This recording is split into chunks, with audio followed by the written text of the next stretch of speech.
Entre as três principais árvores relacionadas na Bíblia, as mais relacionadas, está a figueira. E a figueira é símbolo de relacionamento. E dentre este símbolo de relacionamento, ela tem um papel importante para o tempo presente.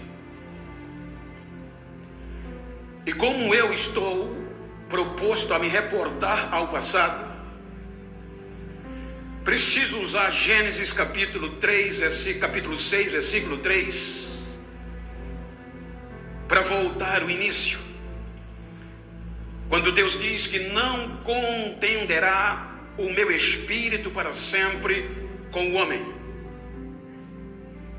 O interessante é que quando nós analisamos o nosso vocabulário, todas as palavras que terminam com AR, ER, IR, exprimem uma ação. Então, o contender quer dizer discutir a favor de, interceder por. Dentro do significado de contender está o pleitear. Pleitear quer dizer recorrer em juízo, pedir por, gemer por, pleitear. E quando nós voltamos ao início, vamos perceber que no passado tem um pleiteador oculto.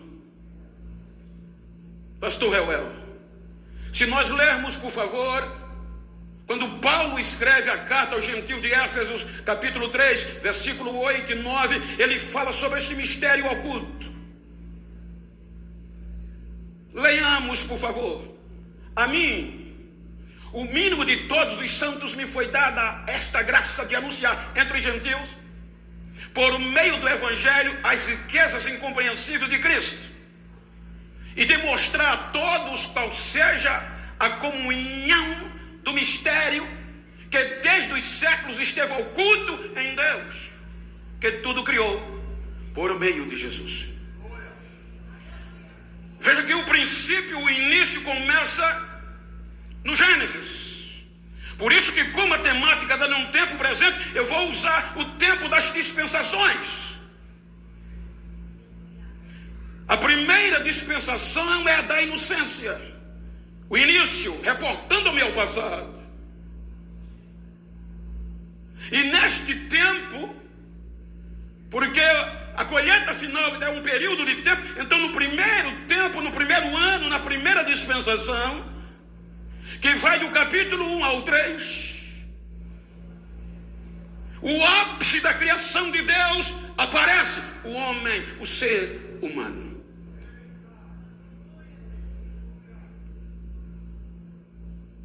Quando nós debruçamos-nos do capítulo 3, vem a fraqueza humana. E para confrontar a fraqueza humana, vem a justiça divina. Veja que no capítulo 3, no início, vem a decepção. Gênesis capítulo 3, a fraqueza vem. E observe que quando a fraqueza vem, a primeira árvore nominada na Bíblia, na história do relacionamento com o homem, é a figueira. Gênesis capítulo 3, versículo 7. Veja que na fraqueza do homem, a figueira está lá, a primeira e a única árvore nominalmente falando. E ela predispõe-se a desnudar-se para cobrir a vergonha e a fraqueza do homem. Gênesis capítulo 3, versículo 7. Perceberam que estavam nus e cozeram folhas de figueira e fizeram para si aventais.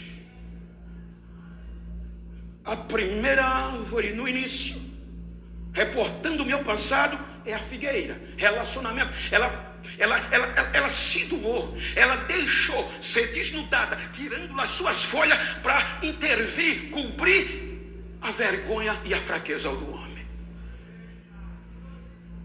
Agora ela vai dar sustentação. Então, quando a justiça divina vem, aí você vai ver que entre a justiça e a fraqueza tem alguém pleiteando ocultamente, porque a justiça dizia: elimina, corta na raiz. A fraqueza, a tragédia, a colisão foi terrível.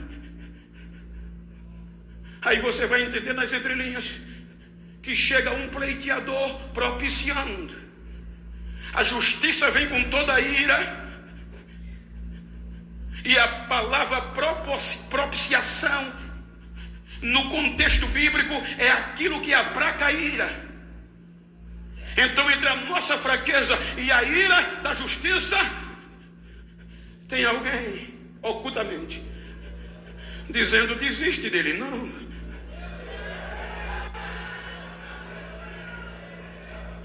Então, a justiça não olha para a fraqueza, mas para o pleiteador, a propiciação. E Deus diz: está certo, mas ele não pode ter relacionamento comigo com este dano. Então capítulo 3 termina com Adão e Eva perdendo relacionamento com Deus, sendo expulso do jardim. E a vergonha e a fraqueza não conseguiu fazer Deus desistir deles. Observe que entre o capítulo 4, aqui termina o primeiro tempo, o primeiro período da inocência. O capítulo 4 vai vir o segundo ano, o segundo período, chamado consciência. Veja que do capítulo 3 ao 4 por diante, não há registro de relacionamento entre Adão, Eva e Deus, digno de registro. Mas o que é lindo é que do capítulo 3 para o capítulo 4 vem esse segundo ano, a segunda dispensação, consciência, mesmo fora do paraíso, mesmo fora do jardim, mesmo sem a história registrar Adão e Eva se relacionando com Deus. No capítulo 4 começa dizendo: Adão conheceu Eva e ela concebeu e gerou um filho e chamou de Caim. Alcancei de Deus um varão. Depois ele torna a conhecer, ela concebe e gera outro filho, homem, e o chama Abel. Observem que há uma sucessão de tempo. O menino cresce, criança, adolescente, jovem, no mínimo, na nossa cultura, 15 anos, 18 anos, no mínimo dos tempos. O interessante é que Adão e Eva, mesmo sem a história registrar, eles conseguem impregnar no coração e na mente dos meninos relacionamento com Deus. Veja que a história não diz que Deus falava com Adão e com Eva, mas com os filhos sim. Pastor Jessiel é lindo. Veja, luz de Deus. Eles conseguem impregnar no coração desses dois filhos Deus. Começa o tempo, a dispensação da consciência. Abel é pastor de ovelhas do campo e Caim agricultor.